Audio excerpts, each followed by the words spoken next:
Welcome to the latest edition of the Hudson County Sports Podcast. I'm your host, Jim Haig, and once again, the Hudson County Sports Podcast is brought to you by Stan Sports Center, which is located at 528 Washington Street in Hoboken. Telephone number there is 201-798-4466.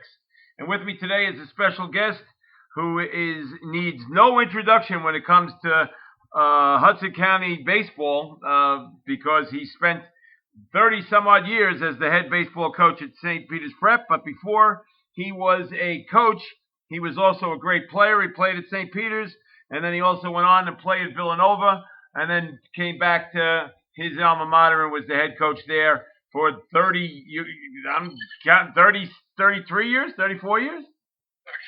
34. Okay, I was close.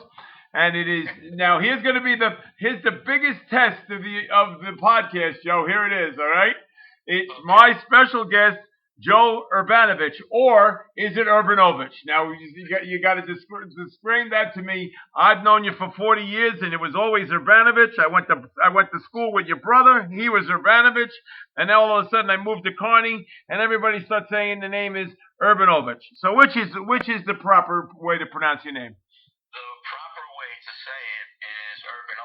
But we got tired of correcting people, so we just said, all right, call us Urbanovich. Just don't call us late for dinner.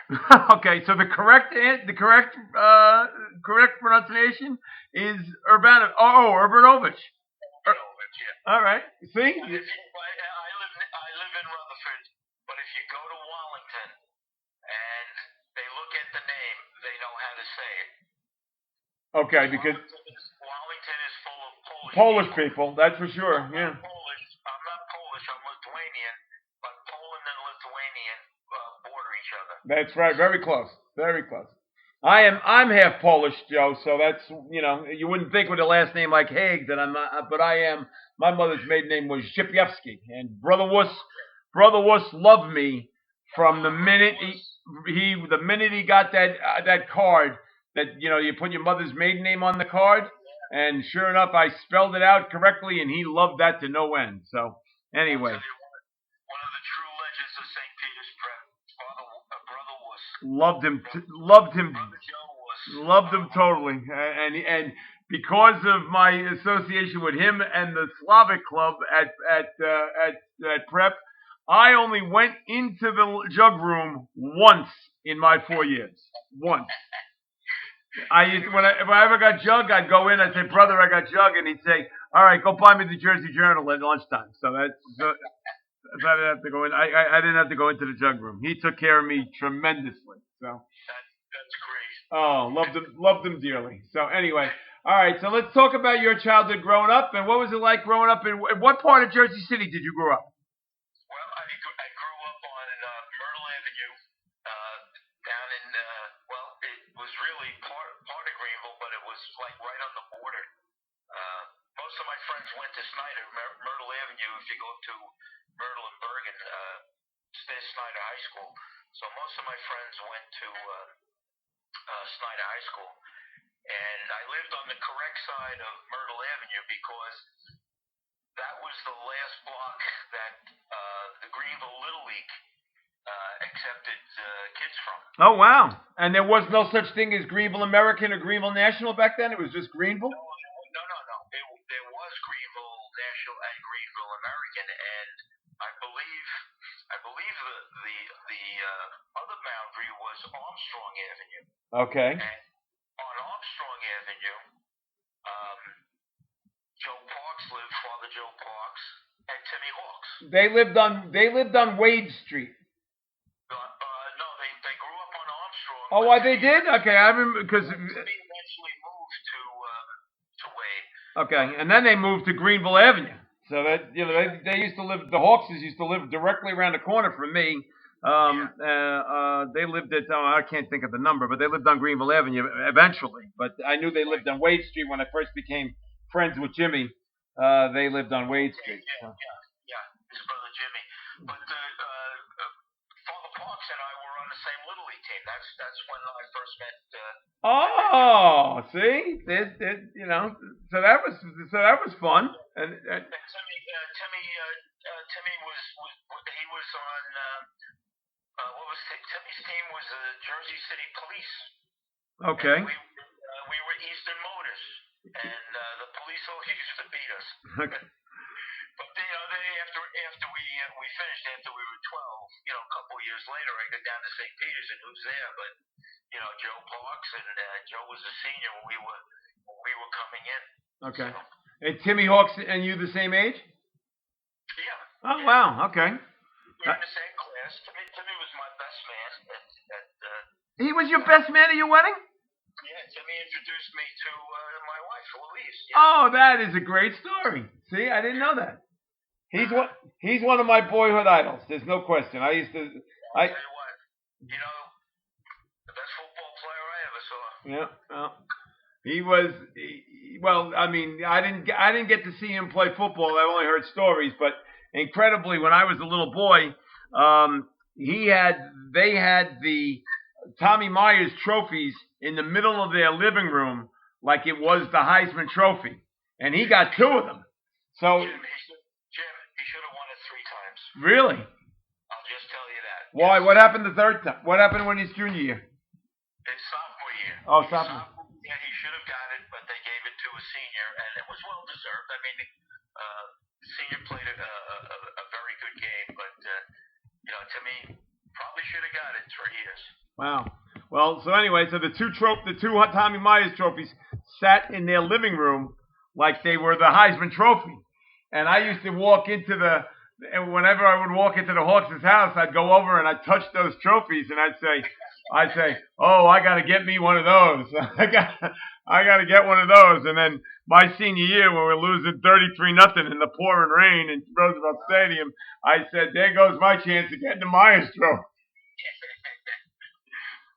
Although linemen very rarely got it, although Willis Ewing's got it in one of the years that I was in high school, and but my chance of getting a Tommy Myers trophy was long gone because we were, as you fully well know, when I was a senior, we were not good in football. Well, Lenny Morozak got it. Lenny Morozak got it sophomore year, and Lenny was a lineman and a linebacker, and he made a bunch of tackles. Okay. Timmy he still scored the touchdowns. Well, what a great guy and somebody to admire, and he was like the shining star of our neighborhood. There was no question. So, yeah. Yep. And hopefully one of these days I'm going to get him on this podcast too as well. I got to just make sure I can corner him because he's as elusive now in his 70s as he was when he was probably playing football. So. All right. Anyway, so what was it like growing up in your neighborhood? I mean, was sports prevalent, and were there kids all over the place playing? And did you have to go places to go play? We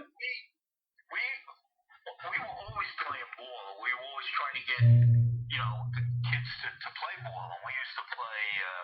We play in the street. You play box ball in the street. You play football in the street. Go down to the Chevy and make a stop there, But when we were, the best thing was the Jersey City recreation guy would come around at the beginning of the summer, and he'd see a bunch of kids, and he had a box of shirts, and he'd drop the box off, and he'd say, okay, go down to the field on Monday at 9 o'clock, and you can play baseball. Well, that's all I had to hear. We put the shirts on and down we went. And it wasn't organized? Just go play? It was loosely organized. Loosely organized. Okay, I like that. That was the best part of it. Okay? There might have been a guy sitting on the side saying, okay, I'll watch you guys play ball, but, it was kids playing ball. Okay. And that's all that we did. We would go there at 9 o'clock, and I can remember coming home with a headache about 4 o'clock. A headache because I didn't eat lunch. I didn't come back to eat lunch. And where'd you go, to Bayside Park? No, actually we went where the student union is on New Jersey City campus. Oh, okay. That was a field. Oh, wow. And that's that's where we played. You'd cross the boulevard. You had to be very careful crossing the boulevard. Down you go and you play there. My mother didn't let me cross the boulevard till I was 18. And I lived on the boulevard. Yeah, no. So. I can believe that. Oh, It yeah. was an adventure. Oh, without question. All right, so Jersey City Recreation was the first stop for you as a kid, and Little League. The Little League, of course. I think we played like 3 years. We played 10 and 11 and 12. There was nothing like there is today. There's no T-ball or No.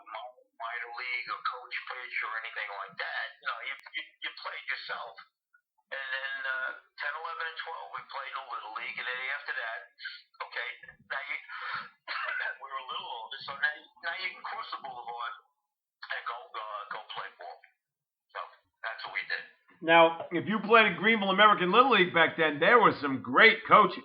I mean, guys like Vic Conticchio and Charlie Sess and Mike Casserly. I mean, those guys were all timers that coached in Greenville American Little League for like 40 years. Timmy's father was a coach. Oh wow, okay. Timmy's father was a coach.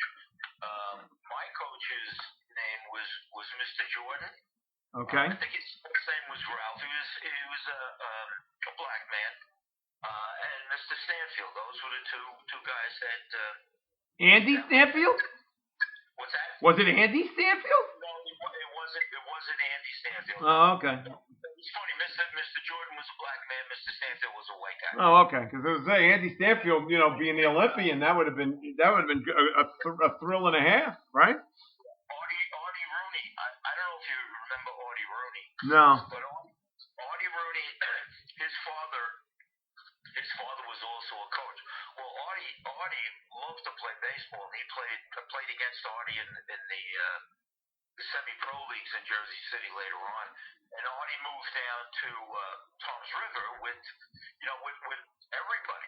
Everybody. From Jersey City moved down to Toms River, and that's where Kenny Frank started. Right. And Artie became a coach with. Artie was an attendance officer, and he became a coach with Kenny Frank for a long, long time. Oh wow, okay. Yeah. All right. But a bunch of guys from Jersey City went down here when they just started the school system. The Frank brothers, Artie, Jimmy DeSica, who played with us. Sure. Tommy DeAngelis was down there. Billy Rankin was down there. Oh, yeah. I mean, yeah. And now it's a flood. Like you go to Toms River, like half the town is from Jersey City. It's incredible. Oh yeah. That was like the big thing. The big exodus. Everybody moved down there. Yeah. When they were just starting. Okay. Yeah. All right. So did you have a love of all sports growing up then, or did you strictly concentrate on baseball? Well, it's funny. It was funny. There was no soccer. Right? Okay. So to do something in the fall, you either played football or you ran cross country. Well, it was a ball, so I played football. Okay. And I remember playing, 4 years in prep. The first year I was a center. I was about 140 pounds. Wow. I was a center, but I played center because I wanted to play it. There was a couple guys. Of course, Timmy was there. A couple guys were bigger and faster. So, let me play. Let me play center. So I did that, and then by the time I was a senior, Timmy was the left halfback. I was the right halfback. Oh, okay. So you were in the same backfield. That must have been fun. But they wouldn't give me the ball because they gave it to Timmy. He scored a touchdown. I was saying, okay, the defense is back on the field. Well, somebody's got to be the decoy. Yeah. They used you as the decoy. I can remember playing my last football game. Was the Dickinson game? We were covered with mud, and we beat them in a back and forth game and everything. And I said to myself, you know what? I don't want to do this again. Lucky you. Baseball became my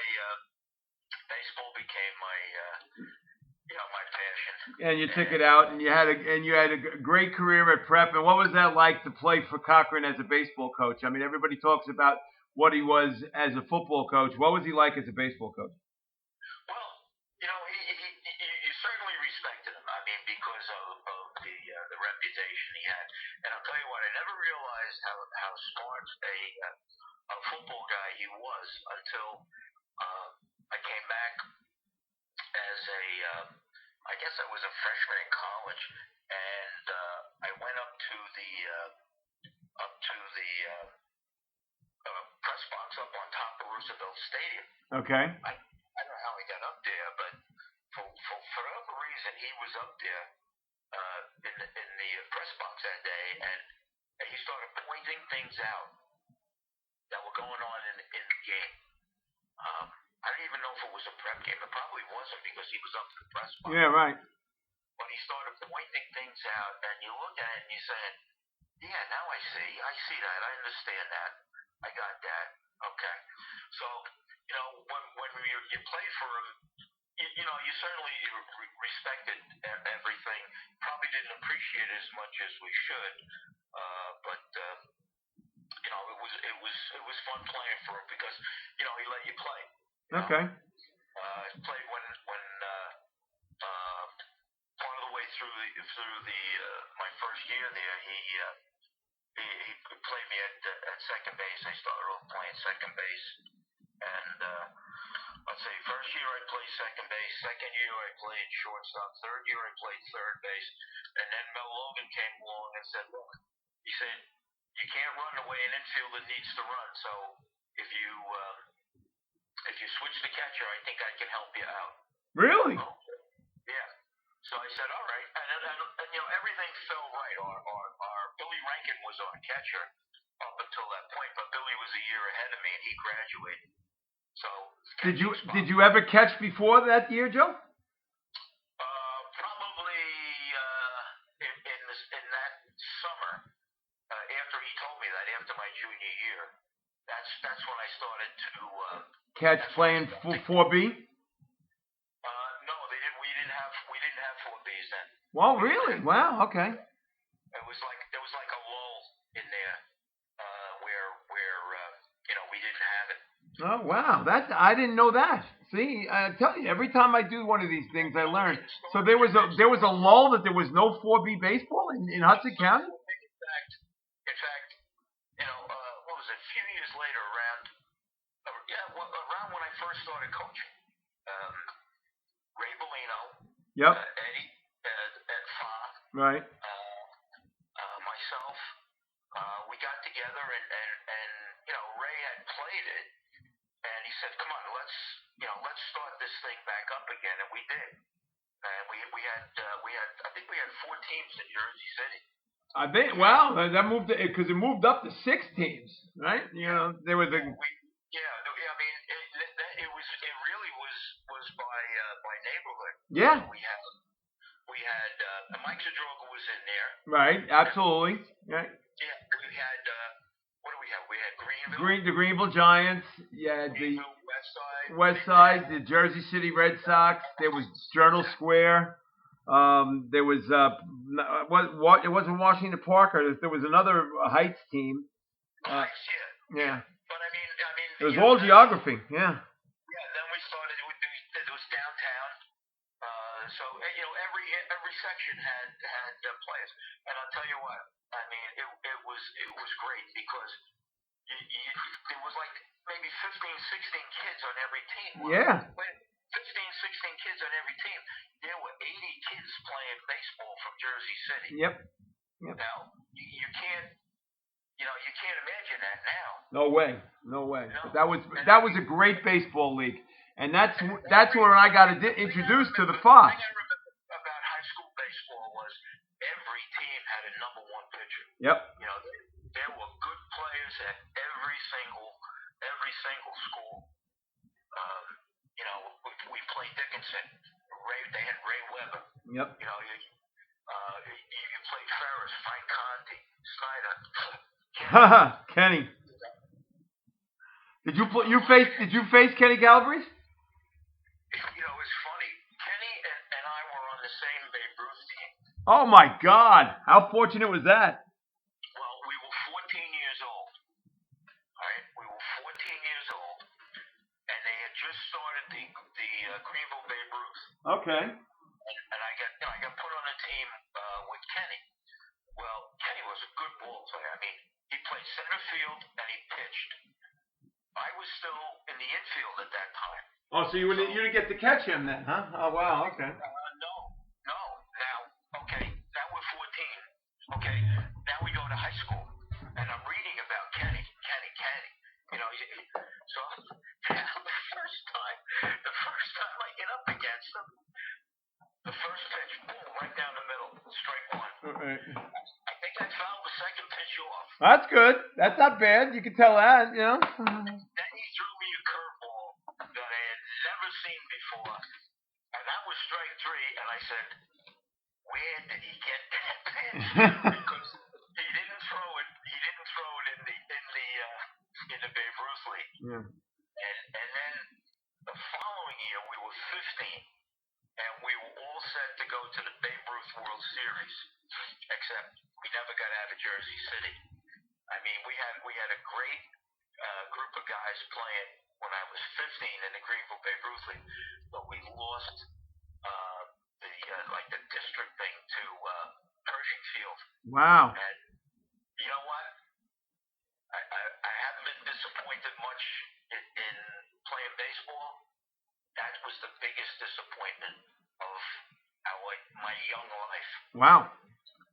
If you ask Bobby DePaula, and Bobby was on the team when we were 15, we were losing by a run, and we had a guy on first base, and Bobby can, it's funny, he can give you that inning, pitch by pitch, and Roy Berry came in and he picked our runner off of first base, and he got the next out. Roy Berry was playing for Pershing Field? Roy Berry played for Pershing Field. Boy, oh boy, I'd like to get that geography. How did he get up there? There's another great pitcher from Lincoln. Lincoln, absolutely. Roy had a fantastic pickoff move, and everybody was telling. It was Wally O'Connell. Everybody was telling Wally, "You got a great pickoff move. Don't get picked off. Don't get picked off." I think the second time Roy threw over there, he picked him off. But Bobby can go on pitch by pitch because he was in the on deck circle. He would have been the next. He would have been the next hitter. So Roy Berry was still playing baseball in the Eastern, what was it called? The Eastern States Baseball League. Yeah. And he was in his mid-40s and still playing in that league. He was. He was a good umpire. Roy was a good. Excellent umpire. Excellent umpire. Later on, yeah. I used to get him all the time because he was a baseball guy. You know. Yep. He knew what he was doing. Yeah, I think he was disappointed when Rocky stepped down that he didn't get the head coaching job at Hudson Catholic because he spent so much time as Rocky's assistant and he didn't get that job. So, but Roy, great man, just a great man. I lost touch. Do you know what happened to Roy? Did he pass away, or is he still? No, I don't. I know he had some health issues, but kind of lost track of where Roy was. Good, real good man. So anyway, so thank God you only got to face Kenny Calabrese once in your life. That's not too bad, right? Well, no, that was freshman year. And then every year, hey, you're going to play Kenny. And it was funny. When I was a senior, Mel Logan said, "All right, the coach from Villanova is going to come up and watch you play. And who are we playing against?" We're playing against Snyder, and I'm like, "Oh my gosh." Anyway, Kenny didn't pitch that day. Oh, that was one of the rare days, because you know what his record was his senior year, right? He was 17-1. Yeah. Do you know how many games he won total? I'm thinking 46. I'm saying it's in the 40s, and no question, he's in the 40s, and that's a record that'll never be touched. Never. No, because Jerry McKinney gave Kenny the ball like every time the game was on the line, and I mean, there were no rules or anything like that then. But Kenny was, I always used to tell kids the two best high school pitchers um, that I ever saw was Kenny, who I played against, and Tommy Baxter when I was coaching. Oh, okay. Tommy had a fantastic senior year. He had a great senior year. He was 16-1, but he wasn't, like Kenny. Kenny did it for 3 years. Kenny did, Kenny won more than 10 games in 3 years in a row, and he was 17-1 as a senior. Baxter was 16-1 though. When Kenny was, I guess he was a senior. I guess it was senior year. They had the great indoor tournament, and they invited. It wasn't just the Essex County teams. They invited. If you're a good team, we're getting you in this tournament. And I can remember going out with Timmy, and we saw Snyder play Union. Now Kenny pitched for Snyder. And Al Santorini for Union. Wow. Pitched for Union. Okay. And the guy that drove in the winning run was Elliot Maddox. You were kidding me. Wow. No. And I played later on. I played with Elliot in the Essex County League. But you talk about ball players. I think Kenny struck out 15. And Santorini struck out 16, and Santorini also played. I caught him later on that year. Wow. In Essex County, but. And your hand recovered, or what you have to put 2 sponges in your hand? Yeah. He did. He threw the hardest of anybody that I could remember. Yeah. And he was only a junior. Wow. Santorini was a year behind us. Wow. And then the following year, he got drafted. But yeah, that was some game, and I think Union won 3-1, and Maddox drove in the winning run. But that was some game. All right. So all right. So now you played all those different positions at prep, and how much did that get you ready to go play at Villanova, knowing fully well that you played second, you played short, you played third, and you caught? Well, you know what? I played all over. And the one thing I didn't do is I didn't pitch in a little league, but everybody pitches in a little league. But I was able to play all the positions, which helped me later on. As a coach, you kind of knew how to talk to the left fielder or the right fielder because you've been out there a little bit. But when Mel brought the coach from Villanova, playing as Snyder, and I know I got to hit the first time. I don't know how I hit the ball or anything like that, but they had a first and third, and the guy tried to steal second. I threw it down. Our shortstop and second baseman looked at each other, and nobody covered the base. And the ball went into center field, and I'm saying to myself, there goes that scholarship. But luckily, very fortunately, the coach, he liked me, so we were all set. But I get called into the office at prep. Like the next week, and Father Snyder says to me, "I want to congratulate you." I said, "For what, Father?" He said, "Well, Holy Cross just called, and they're going to offer you a half scholarship to play baseball and football at Holy Cross." I just sat there. And he goes, "You don't look very excited." I said, "I'm not, because I'm not going to Holy Cross. I'm going to Villanova." "Oh, no, you're not. You're going to Holy Cross." I said, "No, Father, I'm going to Villanova." And I went home and I told my father, and he goes, "Well, he's not paying the tuition, so you're going to Villanova. You don't have to pay anything." Right. Okay, good. All right, now let me ask you a question. Was Jerry Bellotti at Villanova when you were there? Yes, Jerry was there. Okay. Were you friendly?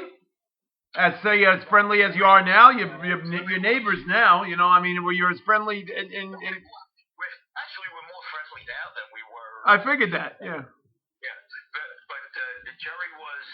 Let's see. Jerry was. I was either a junior or a senior. When you were a freshman, when you got there? Okay. Yeah. Well, then he didn't want any part of you, and he probably didn't want any part of you because you were a prep guy. The football guys were, they were separate. They had, their own group. So, and we kind of knew each other, but we didn't know. We weren't friendly. Okay. But anyway. Well, it's just ironic that here, two guys who are legends at prep, both at the same school at the same time. That doesn't happen often, No. Bunch of guys from St. Joe's with it. Tommy Shimilewski. There was a Buddy Piper was there. Jerry, he was in Jerry's year. Yeah. Shimilewski and Jeannie Arthur came. I think they were either a year after me or the same year as me. But a lot of guys from North Jersey would go to Villanova. Okay. All right. So now we'll be back in the second half of talking to Joe Urbanovich. Do I now say the name right? After this word from Stan Sports Center. And Stan Sports Center is your local full-service sporting goods vendor and authorized team dealer. They offer quality products and dozens of brands to outfit your team top to bottom. Stan's has been proudly supporting the local community since 1946 and is your one-stop shop for uniforms, equipment, online team stores, and so much more. Locations in Hoboken and Saddlebrook and servicing the entire tri-state area. Visit them on the web at stansportsctr.com. That's Stans plural, sports plural, ctr.com, and check them out on social media for their latest creations. And that Stan Sports Center in Hoboken is located at 528 Washington Street in Hoboken. Telephone number there is 201-798-4466. And if you go down to Stan's and say hello to my friends Danny and to Todd and of course Louis DeJuices, if you say hello to them and mention the Hudson County Sports Podcast and you mention that you heard the Hudson County Sports Podcast with Joe Urbanovich, you will get a 10% discount on all the retail that's in the store. Not a bad deal. So that's Stan Sports Center, the prime sponsor of the Hudson County Sports Podcast. All right, we're back in the second half with Coach. And all right, talk a little bit about your career at Villanova and how did things go down in Philly for you down in Villanova? Well, let me just say this. The first catcher's mitt I ever bought, I bought at Stan's in Hoboken. You're kidding. Wow. All right. I'm not kidding you. I needed a catcher's mitt, and I had a couple bucks, and I looked at Call Me G's, on Monticello Avenue, and I couldn't find anything, so I said, all right, the other place is down in Hoboken, and I bought a glove down there from Ray Cerrito. Ray! Oh, God bless Ray. Great guy. Yeah. So, all right, that's a nice touch. All right, so anyway, talk us a little bit about Villanova. At Villanova, the big sport was basketball. Of course. We were indoctrinated into basketball, but we couldn't play as freshmen at that time at Villanova. There wasn't a freshman team? No, there was no freshman team. We just practiced. We practiced with the... oh, that's horrible. It was very... Our coach was Art Mahan. Now, Art Mahan was a major league player with the Phillies. And eventually, he was the oldest living Philly. He passed away when he was 99 years old. Oh, God bless. Wow. He was, you talk about a coach. He had the experience of playing in the big leagues and playing with some really top people. And that's where I learned, the fundamentals from. He was excellent. Well, anyway, he was also the athletic director. Oh, wow. He couldn't show favoritism to the baseball team. So, we got what was ever left over, basically. So, freshman year we don't play, we practice and play with the varsity guys. And then sophomore year comes along, okay? Now we start playing. had a pretty good group of guys. There was a guy named Jack Grazing. I don't know if you remember that name. No. Jack played at Englewood, and Jack was the Kenny Calabrese of Bergen County. Oh, really? Okay. Jack was revered up here, and anybody in my generation knew who Jack Grazing was. Well, Jack was on the team. Did Jack get drafted? Well, Jack did. He got drafted. Unfortunately, he was about as big as Kenny. Unfortunately, he came down with the rotator cuff. And at that time, that was fatal. That was fatal back then. Yeah. You were done. But Jack was. I mean, he might not have been as big as Kenny Calabrese, but he was every bit as good. Wow. And he still has records in the Bergen County tournament for striking people out that still stand. Really? Okay. Jack was around for like one game. I caught him for a couple innings in one game, and he came off the field, and he said to coach, that's it, I can't do it anymore. So we had Jack, and we had a couple other guys, but we had this kid from Parsippany who also played in the Greater Oak tournament, Harry Burke. Okay. And Harry got a full scholarship to Villanova. Otherwise, he would have gone to Miami to play. They only wanted to give him a half scholarship. Okay. And Harry did things that were unbelievable. And without bragging, Parsippany had a kid named Larry Pyle, who was drafted by the Yankees. Okay. Richie Zisk. Right. Played 10 years in More. in the major leagues. Yep. With the Pirates and the Rangers. And on their high school team, and I said to Harry, I said, how good were those guys? He goes, oh man, they were good. He goes, but I was the best. He was a modest guy. Modest. No, Jim, you know what? He wasn't bragging. He was just telling you how it was. And he was pitching like his second game as a sophomore, and he got hit around. So coach comes out and says, all right, I'm going to take you out. And Harry said to Armahan, he goes, look, you know I'm the best hitter you got. Put me in the outfield and give me a chance. And Mahan thought about it a little bit. He said, all right, go to left field. Took the left fielder out. Pitcher came in. Harry hit. Well, Harry, from that moment on, Harry pitched and batted fourth. Wow. Okay. And eventually, that year, I think we won like 12 or 14 games in a row to end the season. Well, they didn't have what they have today. They had a regional. You win a regional, you go to Omaha. They had 8 of those. Really? Wow. Four teams made the regional. St. John's, Temple, Rider, and Penn State. And we beat 3 of those teams. And you didn't get in? And we didn't get in.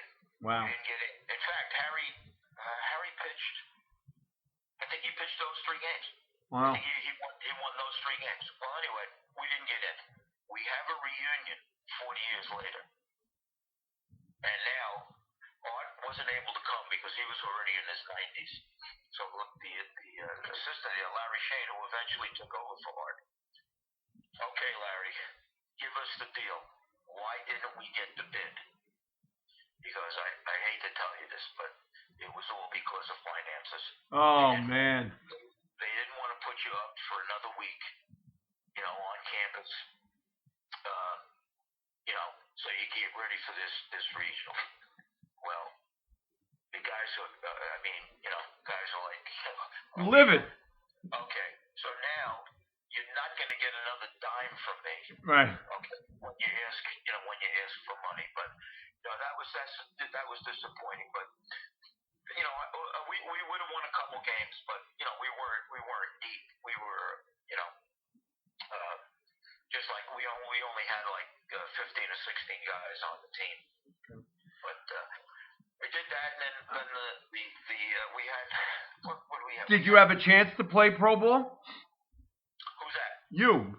Did you have a chance to play pro ball? That was sophomore year. Oh, sophomore. Oh, okay. Yeah, we had 2 guys drafted for that team. Okay. So the next year was our junior year, and junior year I batted third. I think I led the team in hitting. Wow. I had a higher batting average than Harry Burke, and it was the same deal. We weren't quite as good, but we expected it. You didn't get it last year. You're not going to get it this year. And my junior year at Villanova, I played pretty good. It's the best. My junior year, I played the best I ever played in my life. But I had a good summer. The following that, and then when I came back to school, I was drafted. Me, Harry Burke, and this other guy, Steve Crimes, were drafted. I was drafted by the Pirates. Harry was with the Braves, and Steve was with the Dodgers. And Steve was a senior, so he had to leave. Harry was not a student, so he said, "I'm going." and my father said to me, "Look," he said, "the man down in Villanova gave you 4 years of free education. You owe him to stay there." And what round did you get drafted in, too, by the way? The first time I got drafted in the 21st round. Okay. Did they even offer you a contract? Oh, yeah. Yeah? Oh, they did. We went back and forth and everything. Okay. And, like I said, after it was all over, my father said, "Look, you're going back to school." Yeah. You owe them to go back to school and to finish. So I went down, I talked to Mahan a little, and he basically said, without saying, he said the same thing. So, all right, back I went. Now, in the fall of my senior year, I played flag football, and that was the end of my baseball. I got hit in the knee. Oh, no. Yeah, I got hit in the knee, and they didn't know how serious it was. Put it in a cast for a while, and then finally at Christmas time, I had surgery, and at that time surgery was, it was major, yeah. very, very rudimentary. And I remember the doctor saying, he said, "Look," he said, "if you wake up and you got a cast on from your toes to your hip, it was serious." I wake up, I got a cast on from my toes to my hip. Oh, man. All right. And then he tells me, "Look," he says, "I went in there and I looked." He goes, "You'll get better, but by the time you're 50, you're going to have problems." Well, I had the knee replaced when I was 56, so I beat him by 6 years. I did make it back to play, and I didn't. Well, at that time, there was no social media or anything like that. Nobody knew I got hurt, except my friends.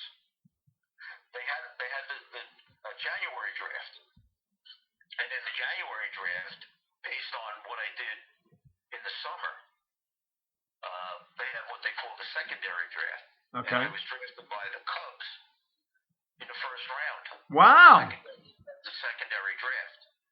So don't get excited because it was really like a 21st rounder, and then who didn't sign, and now I got picked by these guys, and now you couldn't sign because you were hurt. Yeah, I couldn't say anything, and I couldn't sign. So oh man. I had to play, and I really only played. I only played a few games when I was a senior, but I got to tell you this.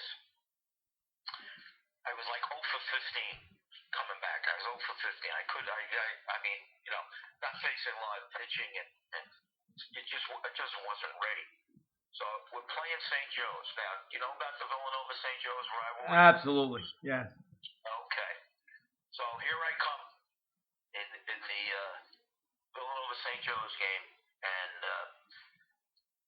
we're losing by 2 runs in the bottom of the ninth. First and second, I go up there. I don't have any hits, so the hand gives me the bunt sign. All right, I guess I got to do it. I bunt. Ball goes foul. Okay, look down again. Bunt is off. Great. Next pitch comes. I hit it about 375 feet over the left field fence and trot around the bases. We beat the Hawk. The Hawk is dead. Oh my God! By 1 run. That was my first hit. My first hit. As a senior year. Oh my God! What a great hit! What a great memory that is, huh? It's something you never forget. Of course. So, but then my knee was shot. I was not the same. Not the same player. That summer I signed with the Cubs. I went away and I played out in Idaho. That was terrible out there. And then the following year I played in South Dakota. And then they gave you some really romantic places to go play pro ball, huh? Idaho and South Dakota? Wow, it can't get any better than that, huh? Caldwell, Idaho. The outfield was the stockyards. Oh, that must have smelled nice. Oh, it smelled horrible. Yeah. It was disgusting. And then you had to wait to wherever the wind blew. If the wind blew, like to the south, then you'd have to worry about it. If it was blowing towards the north, forget about it. You were getting the whole crux of it. You're exactly right. Yeah. The next year was Huron, South Dakota, a town of 11,000 people, and it was the 3rd biggest city in the state. Oh. So, the bus rides were horrible. The thing that I remember was my roommate. The first year was a kid from Stanford, and we're going on this road trip to Great Falls, Montana. Well, Billings, Montana. Billings, okay. Billings, Montana. All right, we're going. Now, it's not like the East Coast where if I want to go from New York to Philly, I get on the turnpike and I go down to Philly. Right. And you're down there in an hour and a half. No. Yeah, you go where the roads are. Yeah. I know I want to go there, but I got to take this road that goes down through going through Colorado, and it was insane. Yeah. So we asked the bus driver. We said, "How long is it going to take us?" I said, "It's going to take us about 20 hours, but we'll stop along the way." But how much gas does the bus hold? He told us how many miles per gallon you get by with the bus. He told us. I said, we said, you're going to stop for gas someplace. He goes, no, we don't need to stop. We don't need to stop. And I looked at the other guy, and he looked at me, and we said, you got to stop. You're going to run out of gas. No, we'll make it. Well, I never saw them land on the moon because we ran out of gas. Oh, my God. 5 miles outside of Billings, Montana. Well, at least you had nice mountains to look at, though. They was pretty out there. Yeah. And you know what's amazing in Montana? They don't measure things by miles. They measure everything in hours. So they say, how long is it from Butte to Billings? Oh, it's about 8 hours. It's about 6 hours. And the high school teams, that's how far they'd have to go travel to go play a game, because it was ridiculous. There's nothing in between. Yep. So that was it. I mean, we went, I came back, I got released in spring training the following year. Then I came home and looked for some work, and I was a substitute teacher, the worst job in the world, but I was able to coach. So we started coaching. And where was your first job coaching? You're not going to believe it. Hudson Catholic. I'll be darned. Hudson Catholic was open? Yeah, Mel Logan. Yeah, my brother Vic was in the first class from Hudson. Oh, okay. But Hudson was open, and when I came back, Mel Logan said, "Look, if you want to coach, I can get you up with Rocky Pope." Great. Okay, so I went up with Rocky, and Rocky was good enough to have me, but I actually only coached there like 2 weeks because I was coaching with Dennis Keelty. Remember Dennis? Sure, I know Dennis well. Yeah. Great guy. Great guy. Well, Rocky came and said to me, he goes, look, you're a prep guy. He goes, he needs help down in prep. Why don't you go down there and see if they want you down there. If they don't, you can stay at Hudson. Was Cochran still at prep? Bill was still there. It was Bill and Dennis Cummings. Oh, okay. And I had thought Rocky had spoken to him, but I went down there and I spoke to Bill, and Bill said, "Sure, yeah, come along, help us out." So I went down there and helped out a little bit there, and the following year it was just me and Bill, and then the following year, the third year, Bill was gone. He said, "If you want to do this, you can do it. I don't want to do it anymore." So I said, "Yeah, great, I'll do it." So you took over as the head coach, like say what, 1972? No, it was about 19. I think it was 74. 74. Okay. So at that time, so what were you, about 26 years old? I'll tell you, 147. It was about 26, 27. Yeah. Wow.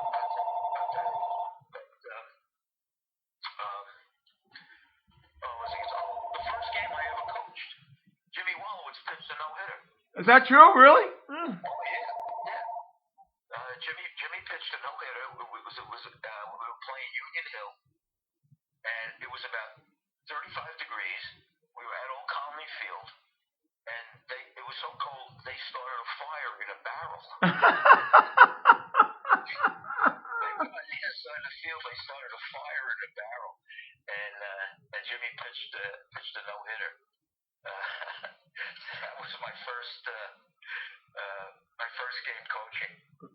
And all right. So what kind of a thrill was that for you to be coaching back at your alma mater? Oh, it was great, but St. Peter's Prep then wasn't No. what it became, what it's evolved into. Right. I mean, the enrollment was gradually going down. Back in those days. Yep. It was bad. It was really bad. I didn't realize how close, they came to either moving or closing because the tuition was the enrollment was down. Well, they were. Enrollment was down so far, but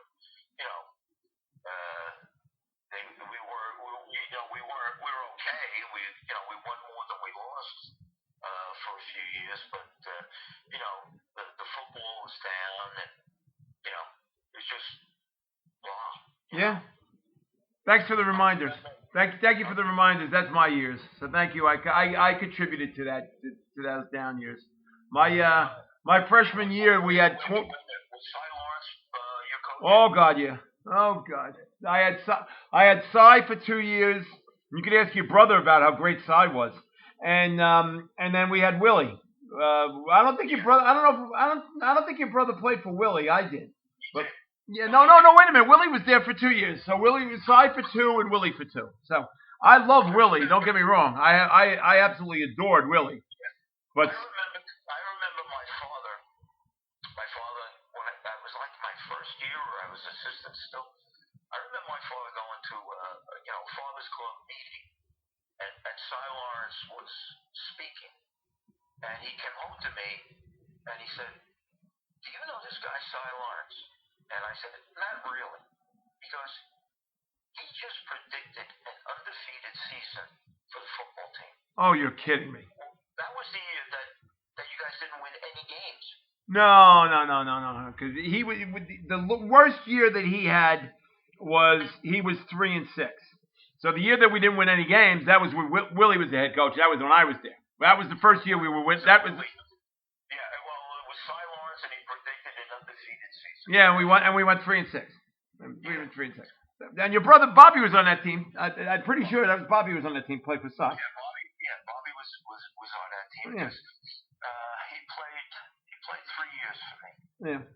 Bobby, he graduated in '78. Well, that team that you had in '78 was a very good team. That team challenged for the South Hudson Championship. You were pretty good. And that entire team was all OLM kids. Every single one of them. Your brother and Perry Bellino and the Pritzlaff twins And I mean, and Joe Popovich played a little bit for you there because he was a junior. I mean, that was all OLM kids playing for prep, and you guys were good. You were like I said, you challenged for the South Hudson Championship that year. Yeah, I'll tell you a story. Now, there was a lot of OLM kids, but Scott Russell was from Bayonne. Yep. And we played a game. On May 12th that year, and I'll tell you the reason why I remember that. We played a game, and he pitched.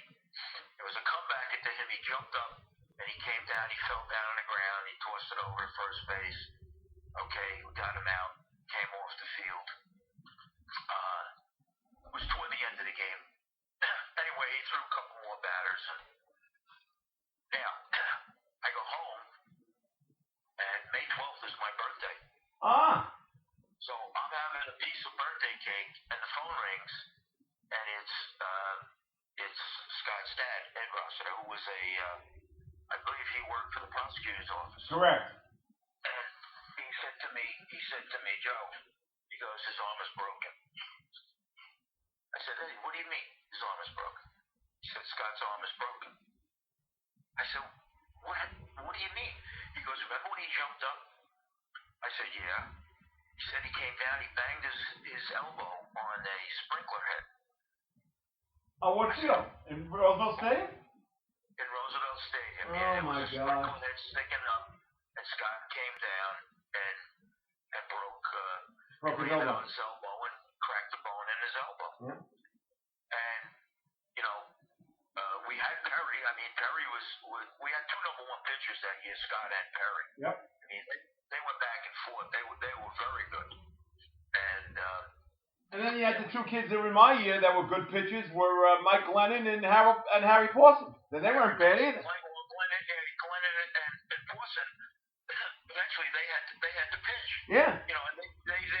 And And Glennon did well. Glennon did very well. They were the 3 and 4, but we lost the game. We lost the game to Marist that we should have won, and that knocked us out. That knocked us out of it. Otherwise, we were in pretty good shape. Yeah, no, you were right there for South Hudson. South Hudson. Yeah, that was a good team. Very good team. A lot of fun because I knew the kids. I knew most of the kids. Sure, because they were all your brother's friends. You all grew up in that same neighborhood, and they were all good. They were all seriously. They were all good.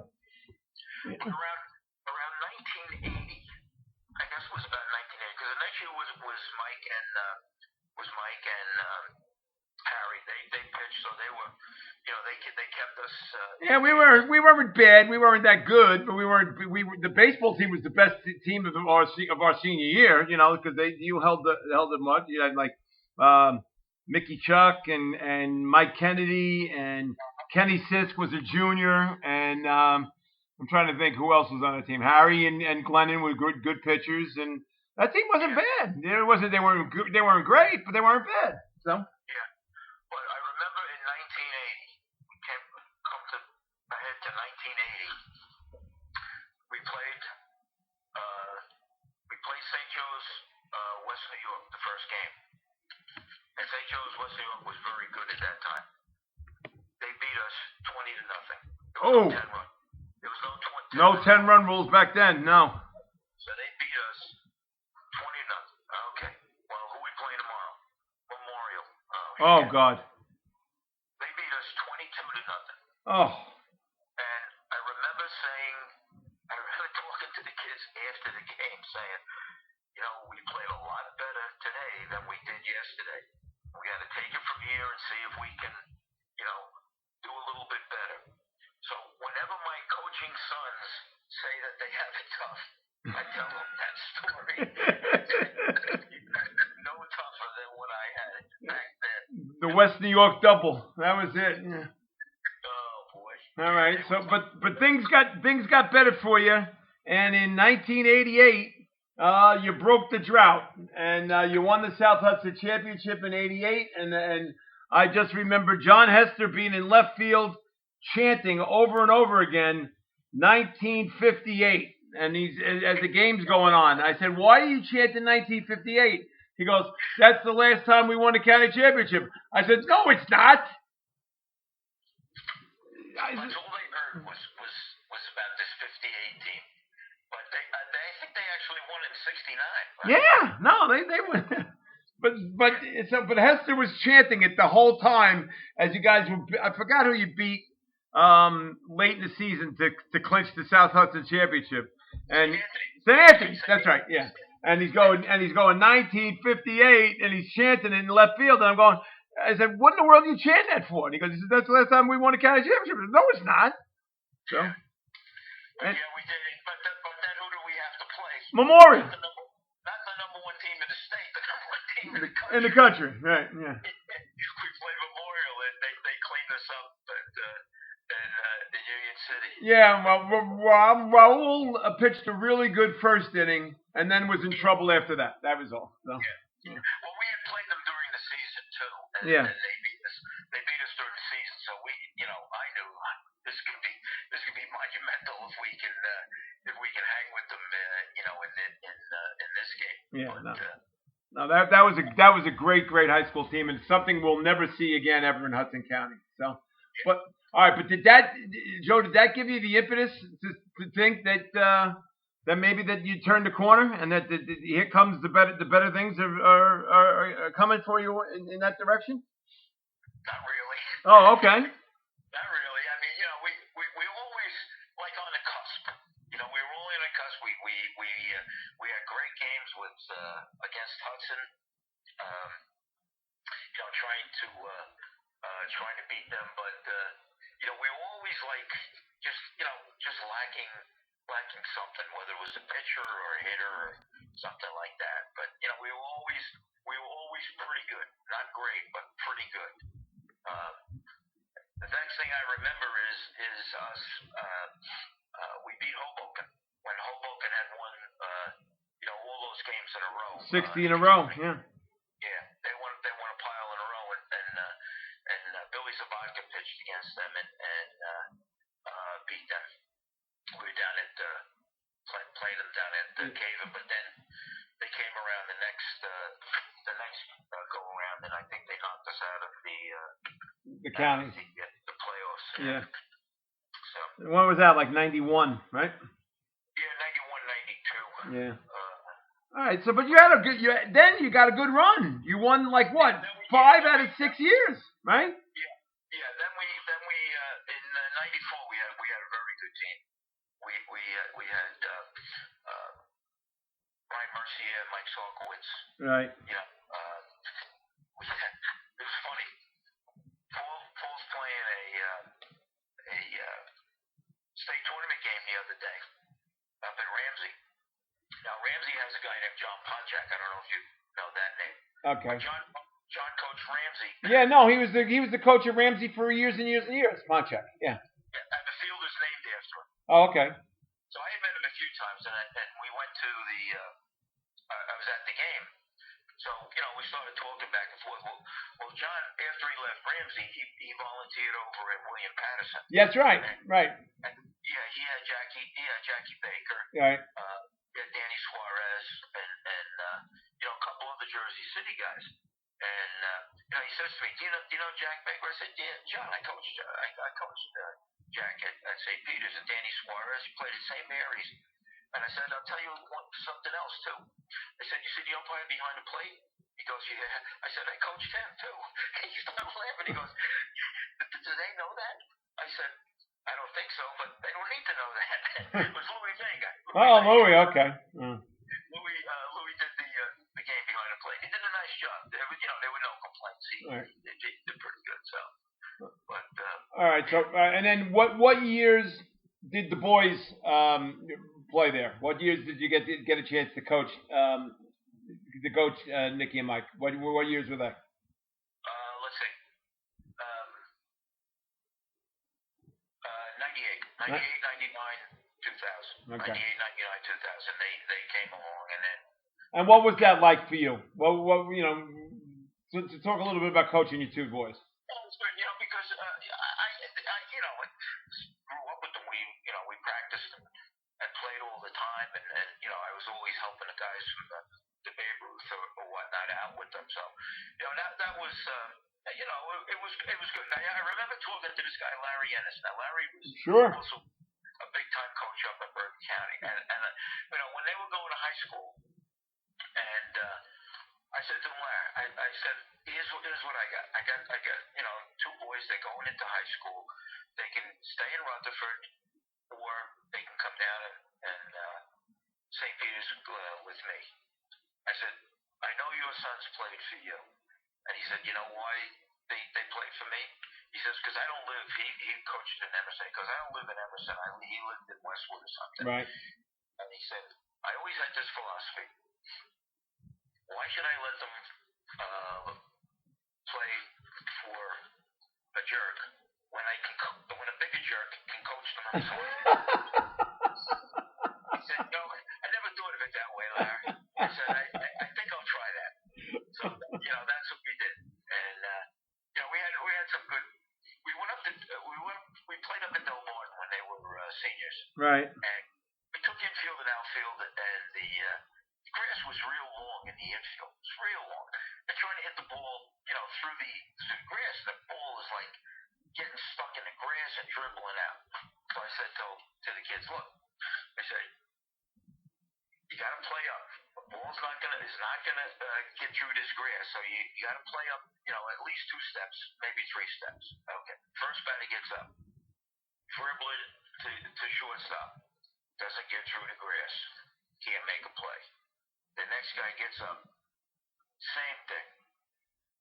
Son of a bitch. So timeout. I go out to the mound, and I said to them, look. I said, and it was Ryan Carroll playing second. Nick was playing short. Okay. Jimmy Supple was playing first, and I think it was Kenny, not Kenny, John Suzuki playing third. Okay. And I said, what did I tell you before we went out? I said, listen, Nick, get away from me because I can hit you. Other guys I can't hit, but I'm going to tell you again, you got to play shallow. They always bring that story up. Okay.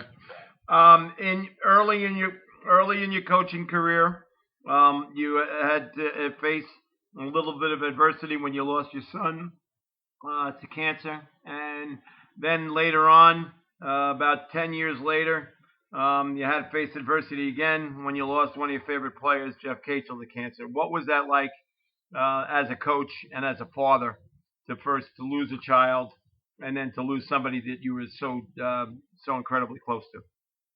Well, I always said I was really indebted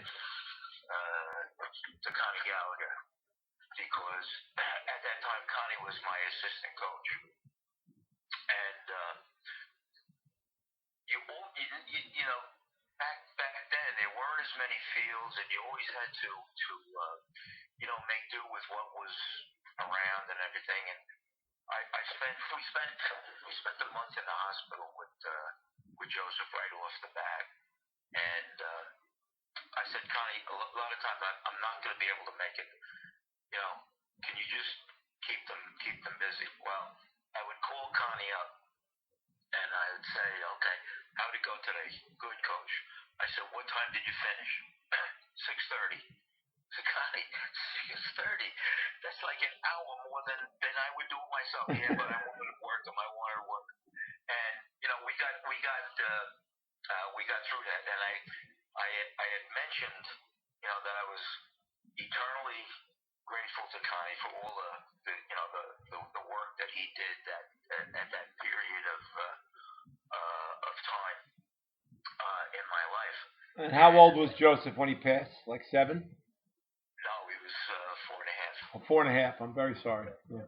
Yeah. That had to be brutal. It was a crazy time because we had been trying to have more children, and right around that time, Louise was pregnant, and Joseph was dying, and she was pregnant. And, what's going to happen? You don't know. And he he passed on May 19th of that year. She's still pregnant. So with the twins?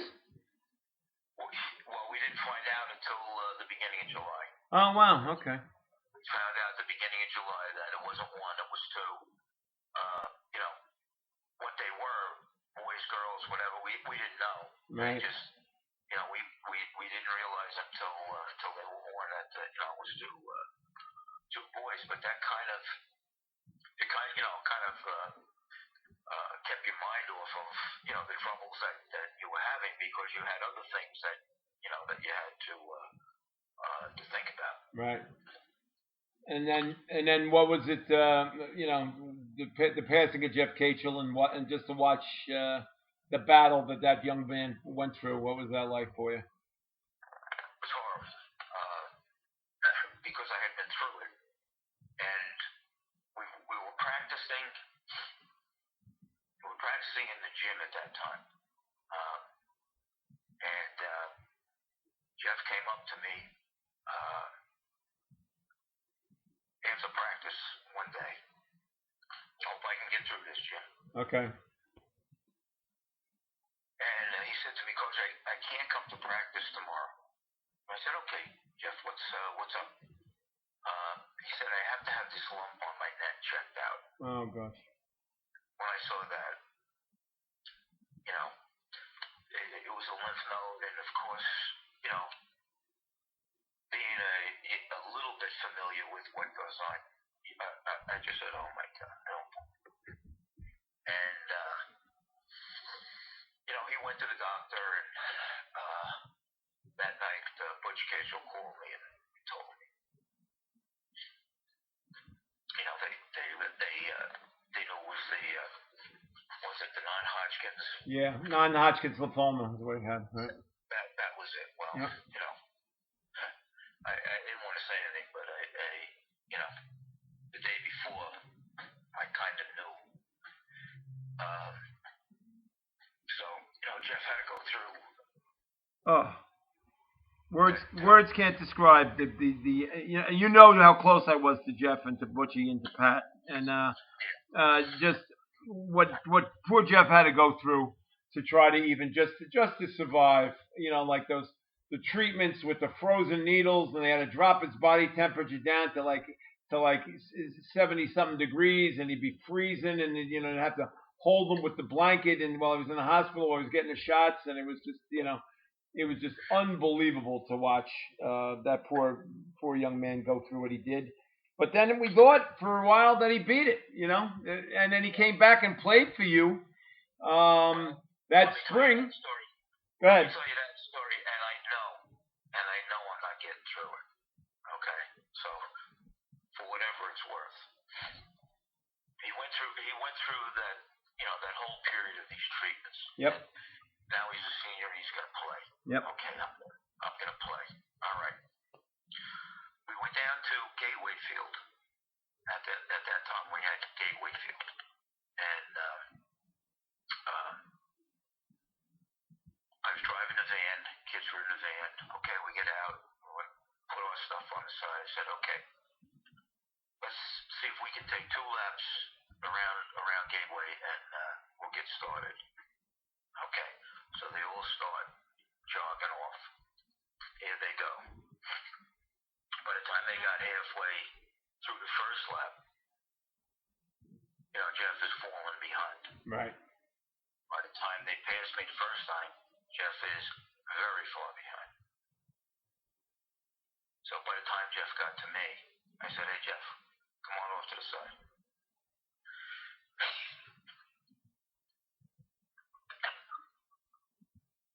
No, Coach, I gotta do this. And he did it. And he did it. He did it. I'll never forget. Yeah.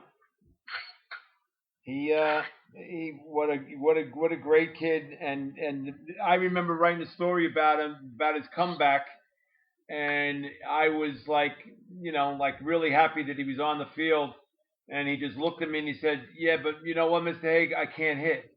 I said, what do you mean you can't hit? He says, I can't hit the ball. I have no strength. I can't hit. I can't do it. And I said, Jeff, you realize you just being on the field is giving a lot of kids that are in your same boat motivation to just keep going on. I said, so do you realize how much of a motivation you are as being on the field? And all he kept saying all he was worried about was, yeah, Mr. Haig, I can't hit. And you know what? He was right, and I couldn't figure it out. I really couldn't figure it out because he had a tough time fouling the ball off. Yep. And I remember that year we played St. Anthony's, and Jeff came up. I wouldn't dare pitch in for him. Yeah. And Jeff came up, and he had a chance to knock in the go-ahead run, and I just said to myself, if there's a God in heaven, let him hit it. Yeah. And he wasn't able to. He wasn't able to.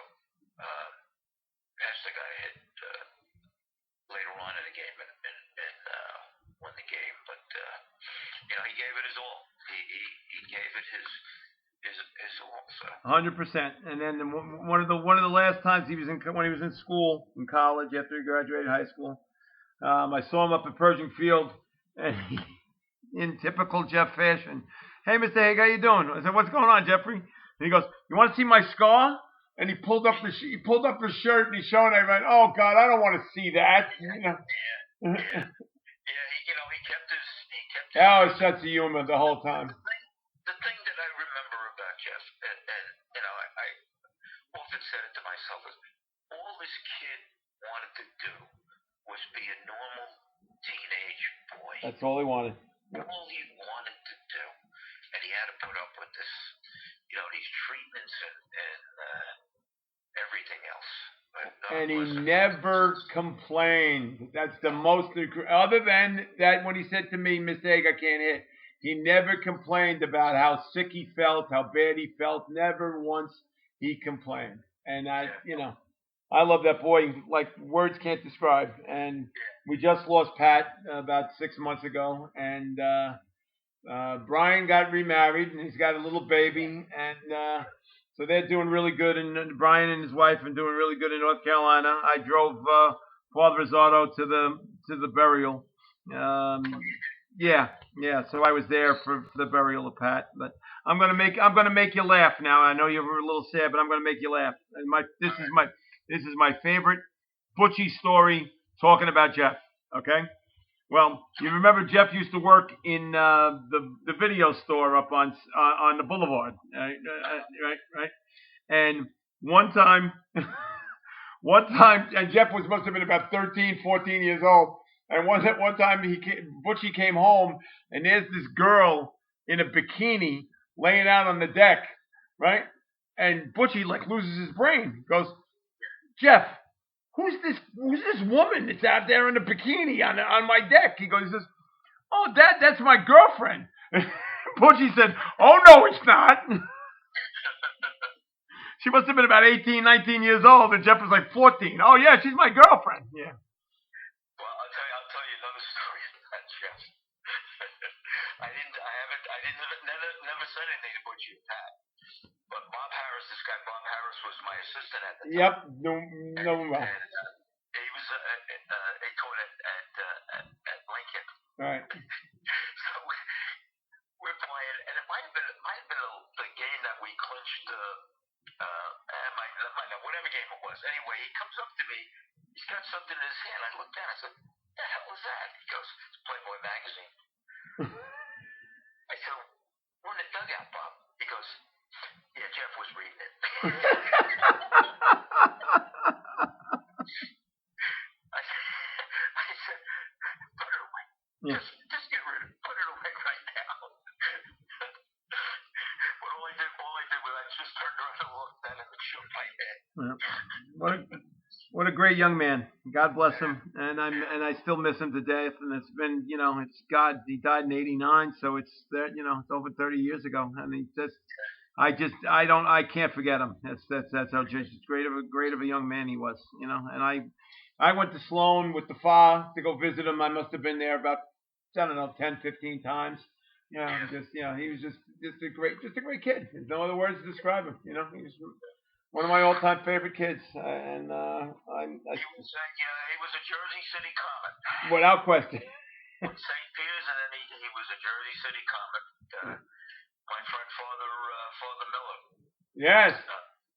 We had a good team in like '86, and they all graduated. And he came to me, and it was a bunch of OLM kids too. He said, "Look, we got to do something. We got to keep these kids playing through the summer." I said, "What can we do, Father?" He goes, "I'll get down and talk to Coochie. I'll let you know." So he went down and he talked to Coochie, and he came back. He said, "All right, I got money for uniforms and for these games." And we started the Jersey City Comets. Wow. And Jeff was in that group with Raul and Gene Cohen and Pete Solcino, Hester, Nestor, that whole bunch. So we played together a couple years.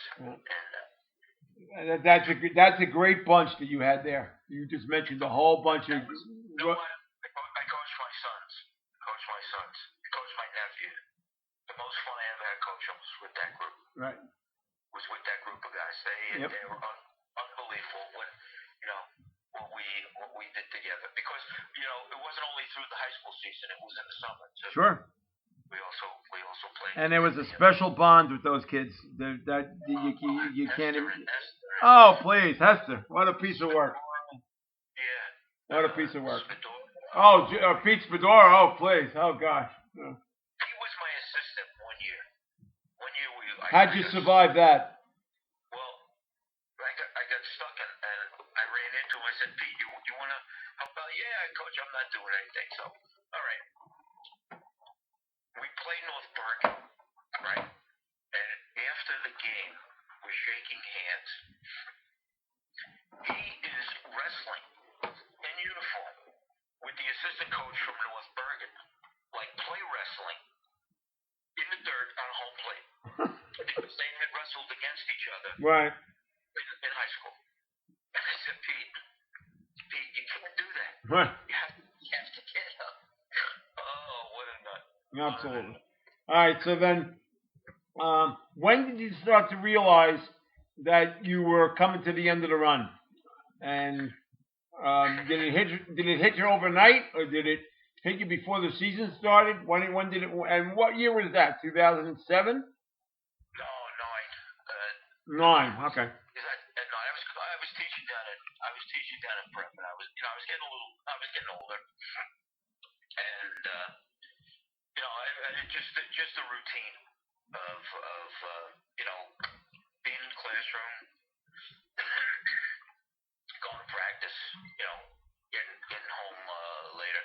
It was different than when I was at Ferris. At least it was broken up, but at that time, 2009, I said to myself, March always weighed on me because you have to cut kids. Right. I got cut once. That's all that it took. But I realized, how tough it is. But you always had to do it. And I said, you know what? I really don't want to do it anymore. But in order to do that, you cut me twice. I didn't hold it against you. But you know what, Jim? A lot of people did. I had that group of kids, and it wasn't only the people that were cut. It was some of the people that were still on the team, and complaining. But stop complaining. You're on the team. Yep. So. I hate to say it, but I'm going to. And by the time you were at the end, the parents were just unbearable to listen to. I used to sit there behind home plate, and I was going to turn around and just go, "Will you shut up, please? Shut up." People that didn't even know what they were talking about, belly aching about you. I'm saying, please shut up. God. That was it. Now, when we finished, I told you, Jimmy Wallace pitched no-hitter when I started. Mark Hanna pitched the last game that I coached. We won the county championship. Okay. So, I said to myself, this is a good time to to pack it in.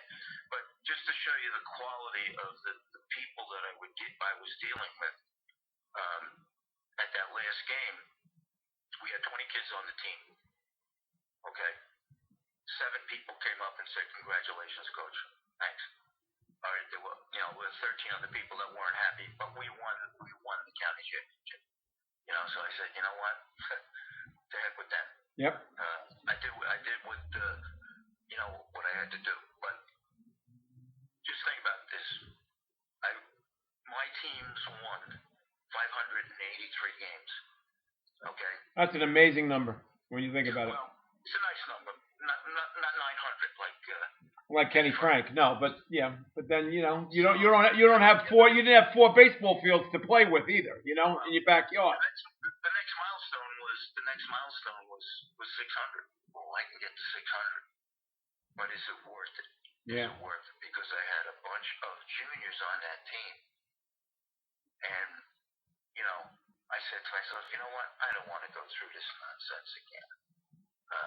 I had people complaining up my ass, so I said, you know what? I don't care what the number is. The numbers could be whatever. And I was very fortunate because I called the quits at Ferris myself. Okay. And I called the quits at St. Peter's myself. And I finished teaching at St. Peter's. That was it. Yep. And I was able to do that 3 times in my life. So I was very, very fortunate. But I didn't want to come back to that same situation. And unfortunately, poor Kevin got it. Yeah, and he just, you know what? And I love Wendell a great deal, and I just don't think he was ready to be a head coach. I really don't. Kevin was too nice. Yep. I mean, Kevin. He still is. Kevin is too nice. I should say that.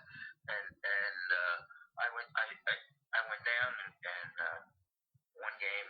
I guess it was the middle of the season, and I sat out in center field. I said, all right, let me just watch this. And in they come. In comes the team.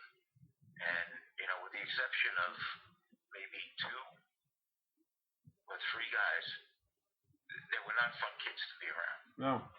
And they all had parents who were not fun to be around. And in comes the team. They get, in the dugout and everything and whatnot. And I see Kev coming in, carrying the equipment.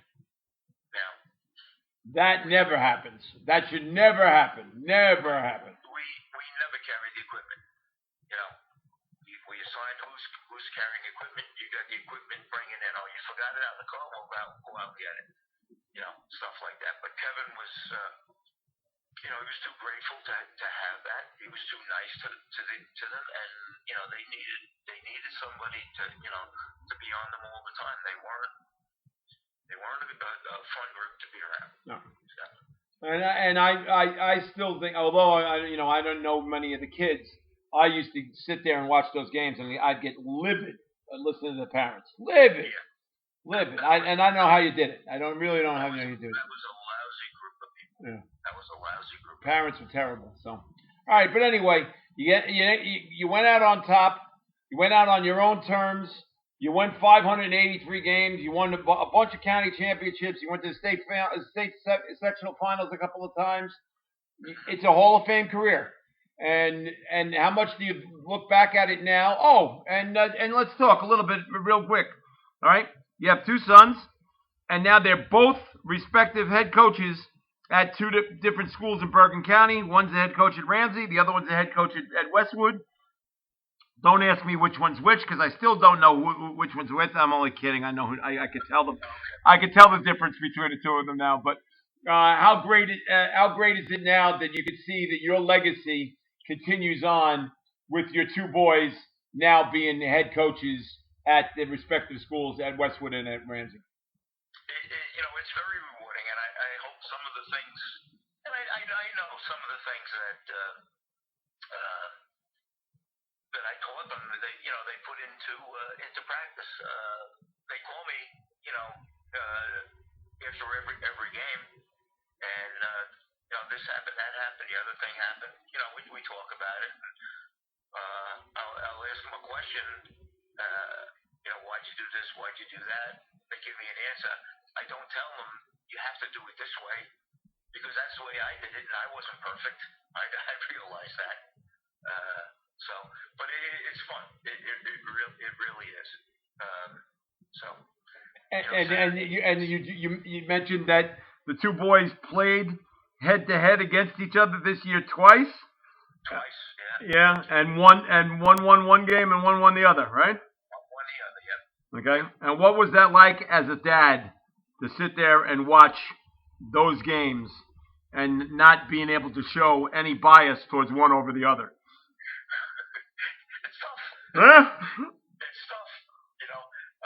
How come you weren't sitting on my side? Well, there was shade on the other side. On the other side.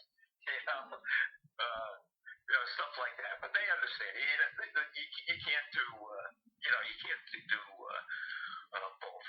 And I'm not going to do that middle thing. No. So, wherever there's shade, I'll try to find it and sit down. All right, and incredibly, they're two totally different personalities, and but yet it's both gonna work well for them as being head coaches. One's a little bit more low keyed, the other one's a little bit more high strung. And do you like the fact that they're two totally different personalities, and yet they probably got two totally different coaching styles as well, too? Correct? Yeah, I mean, it shows you that your personality can be different, and you can still have very good results either way. They both played at Rowan, and Nick played for one guy, John Cole, and Paul was only there a year when Cole was still a coach, and he was kind of a taskmaster, and Nick is like that. He's more like that than Paul. But Paul played for another guy who was laid back, but that's Paul's style. But the stuff that he does is successful. I had the guy at Bergen tell me, he told me 2 years ago, he said he's ready. He's ready to take his own team. So. Well, now they both have their own team. They both got pretty good facilities to work in, and the rest is history. See, I didn't even know that.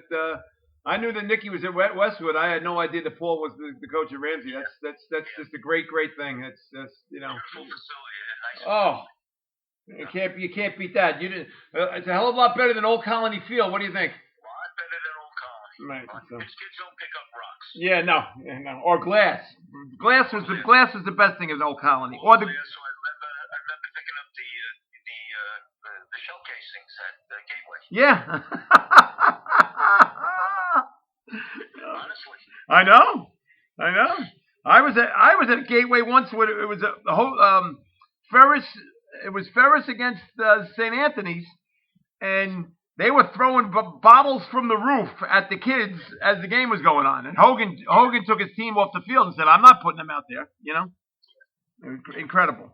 All right. So all in all, Joe, I mean, you think back, you've spent nearly 50 years of your life has been involved with sports, and you got a wonderful family and children and grandchildren, and it's all because indirectly through your association with sports. And how grateful are you to have the life and the career that you've had through sports?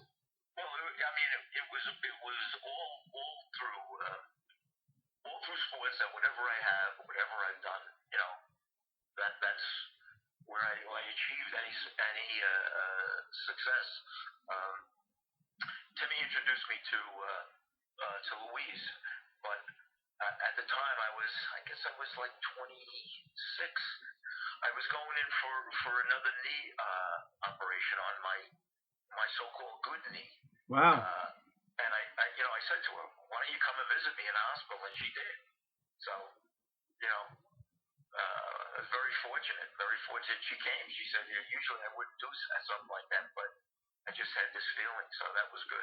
But my whole baseball life basically came full circle, because I began my Jersey City baseball life at Bayside Park and finished it at Cape and Point, which is a stone's throw away. Right. Bayside Park. So Pretty But ironic. I did spend 9 years as a volunteer assistant at Rutherford with Carmen Spina. Ah, that's right. I know you did. Yeah. That's right. Yeah. I used to come in. As a matter of fact, one of the last times I saw you in uniform is when you played Ferris in a game down at Franco Field, and I said, "What are you still doing in uniform? Please go away. We had enough of you." Crazy part about that was in '96 when I tore my Achilles. Ah. I was still teaching at Ferris, and by the way, I didn't jump up. The thing just went. It had been going for a long time, and it just. Now you're gonna correct me from that you didn't jump up and tear the Achilles? Doesn't that thing sound good? He jumped up in the air and he tore his Achilles. Yeah, no, it does. But that's what I thought. So I'm wrong. Carmen was a substitute teacher at Ferris. Right. So I had to have surgery, and I was out the rest of that year. June. I was out the whole month of June. Well, Carmen took over my classes. I had to go in and say, all right, this is what we're doing here. This is what we're doing. But Carmen replaced me as a teacher. Okay. For that, and I got talking with him, got friendly with him, and he told me about how he liked baseball. I said, hey, do you want to coach? Yeah. I said, all right, you come down to St. Peter's next year. I need a JV coach. And Carmen was my JV coach. Right, he was, and he did a good job. Yeah. So when I finished, he said to me, Coach, if you get some time, you want to come down? I said, Carmen, I'm like 5 blocks away from you. I'll come down. And we did it for 9 years. In fact, one of the last kids that was on a team that I coached is playing in the regionals for Old Dominion right now. Oh wow! Okay. Yeah. What's that kid's name? Lopez. Okay. Yeah. He saved the first game for them. Oh, that's great. Jacob Gomez. He pitched 4 2/3 innings of relief, 1-hit relief. Wow. Jacob. I was there for 3 years with Jacob, and then of course last year was the COVID. So. Yeah. So. All right, but all in all, to sum it up, you can't have a better life and a better career than you had, can you? No complaints, Jim. Yeah. That's the best news. Not the best news of all. The only complaint you could probably have is that you didn't get a chance to coach me. Well, like Tommy Shine said at Eddie Ford's funeral, you want another chance? That's it. Well, when Fa took me on the he was never Fa to me back then. I was only Fa when I became a colleague, but back then he was Mr. Ford. And when I was getting cut from the Greenville Giants, Bruce Dabney was the coach, and I was getting cut, and he said, I'll take him, and I ended up on the Red Sox. And I asked him, why in the world did you take me? And he said, because I knew you could keep score. And that was it. I mean, in 2 years of playing for the Red Sox, I think I had maybe 6 at bats. I'm serious. I hardly ever played. It was a lot of fun. So, all right. Hey, Joe, thank you so very, very much for sharing some time and talk to me. This was a great trip. It was only supposed to be an hour, and it's an hour 38. So you've gone over the limit. So I better shut up then. No. So, but thanks so very much for sharing the stories with me. And you're a great credit to our alma mater and to Hudson County Sports. I appreciate it. Thank you, Jim. All right, we'll be in touch. You take care of yourself. All right, bye-bye. And that was my special guest, Joe Urbanovich. As we now know, we're going to make sure that that's the name from now on, Joe Urbanovich. And I've been calling him Urbanovich for 40-some years, and now I know for sure it's Joe Urbanovich. Thanks so very much for listening to this version of the Hudson County Sports Podcast. I'm your host, Jim Haig, and my thanks once again to my executive producer, Johnny Haig. Without him, this podcast would never take place. And just as a reminder, once again, that the Hudson County Sports Podcast is brought to you every week by Stan Sports Center, which is your local full-service sporting goods vendor and authorized team dealer. They offer quality products and dozens of brands to outfit your team top to bottom. Stan's has proudly been supporting the local community since 1946 and is your one-stop shop for uniforms, equipment, online team stores, and much more. Locations in Hoboken and Saddlebrook and servicing the entire tri-state area. Visit them on the web at Stans, that's Stans plural, sports plural, CTR.com, StansSportsCTR.com, and check them out on social media for their latest creations. That's Stan Sports Center, 528 Washington Street in Hoboken. Telephone number there, 201-798-4466. And again, if you mention the Hudson County Sports Podcast in a visit with Danny and Lou and Todd and my friends down at Stan's, if you mention the Hudson County Sports Podcast, you'll get a 10% discount on everything they have in the store. That's not a bad deal. So thank you very much for listening to the Hudson County Sports Podcast. We'll have another edition next week. I'm your host, Jim Haig. Have a pleasant afternoon.